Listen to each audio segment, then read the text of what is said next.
আসসালামু আলাইকুম। দীর্ঘত 4 থেকে 5 বছর আগের কলা বাগানটি মাত্র দুটি কারণে ভেঙে ফেলাম। কি সেই কারণ দুটি, সেই সব বিস্তারিত বলার চেষ্টা করব ইনশাআল্লাহ। তার আগে চ্যানেলে নতুন হয়ে থাকলে অবশ্যই চ্যানেলটিকে সাবস্ক্রাইব করে পাশে থাকা বেল আইকনটি অন করে রাখুন পরবর্তী নতুন ভিডিও পাওয়ার জন্য। প্রথম কারণটি হলো আমাদের কলার বাগানটি যেহেতু 4 থেকে 5 বছর বয়স হয়ে গেছে, সেহেতু কিন্তু আমাদের কলার বাগানটি অনেকটাই পুরাতন হয়ে গেছে। সেই পুরাতন কলা গাছগুলো কিন্তু অনেকটাই অপুষ্টিকর অবস্থায় রয়ে গেছে। তো সেগুলোতে যখন ছড়ি আসে, সেই ছড়িগুলো কিন্তু অনেকটাই বড় হয় না এবং কি ছড়িগুলো যে কলা থাকে সেই কলাগুলো কিন্তু পুষ্ট হয় না। সেই কারণে কিন্তু অনেকদিন থেকে আমাদের চিন্তা ভাবনা ছিল যে এই কলার বাগানটি ভেঙে ফেলবো। আর আমাদের এই কলার বাগানটি ভেঙে ফেলার মেন কারণ হচ্ছে যে আমাদের এদিকে কিন্তু এখন এরি ধান কাটা হচ্ছে, আর এরি ধান কাটার 2 মাস পরেই কিন্তু আমরা ওয়া ধান লাগাই। আর ওই ওয়া ধান লাগানোর জন্য কিন্তু চারা রোপণ করতে হবে, আর চারা রোপণ করতে গেলে কিন্তু আমাদের একটা জমির প্রয়োজন। মূলত সেই জন্যই কিন্তু আমাদের এই কলার বাগানটি উঠিয়ে ফেলা। তো আপনাদের একটা প্রশ্ন থাকতে পারে যে এতদিন আপনারা জ্বালা কোথায় রোপণ করেছেন? কারণ আমরা যে আগে জমিতে জ্বালা রোপণ করতাম, সেই জমিতে কিন্তু আমরা এবার পাট বুনেছি। এই জমিতে পাট বোনার ফলে কিন্তু আমাদের জমির সংকট পড়ে গেছে। তো এই জন্য যেহেতু অনেকদিন থেকে আমরা চিন্তা ভাবনা করতেছি এই কলার বাগানটা আমরা উঠিয়ে ফেলবো, এই জন্য কিন্তু এই কলার বাগানটাই বেছে নিয়েছি। এজন্য দেখতেই পাচ্ছেন প্রথমত কিন্তু আমাদের কলার গাছগুলো কিন্তু উপরে ফেললাম, গোড়া সহ কিন্তু উপরে দিলাম। এই কলা গাছগুলোর কিন্তু গোড়া সহ উপরে দেওয়া এতটাও সহজ ছিল না, কারণ সেই দিন ছিল প্রচুর পরিমাণ রোদ। আর এই ভিডিওটা কিন্তু 4 থেকে 5 দিন আগের করা, আর যেহেতু 4-5 দিন আগে কিন্তু আমাদের এলাকায় কিন্তু প্রচুর পরিমাণ রোদ ছিল, সেই জন্যই কিন্তু কলা গাছের গোড়াগুলো উপরে ফেলানো অনেকটাই কষ্ট হচ্ছিল, কারণ প্রচুর পরিমাণ রোদ ছিল।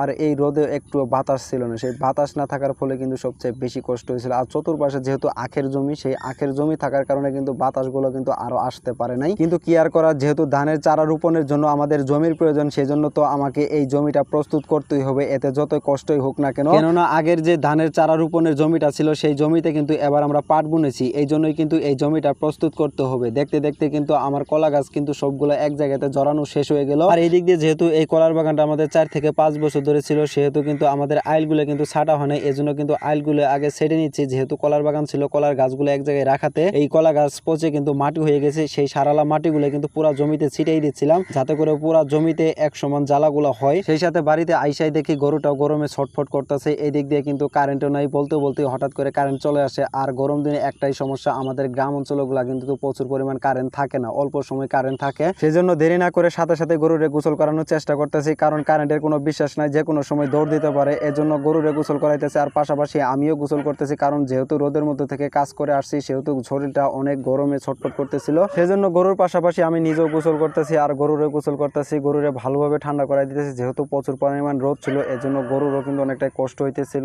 এজন্য গরুরে ভালোভাবে গোসল করে নিলাম। আর যাই হোক, আজকের ভিডিও এই পর্যন্তই। পরবর্তী নতুন কোনো ভিডিও পেতে চ্যানেলটিকে সাবস্ক্রাইব করে পাশে থাকা বেল আইকনটি অন করে রাখবেন। ততক্ষণ পর্যন্ত ভালো থাকবেন, সুস্থ থাকবেন। আল্লাহ হাফেজ।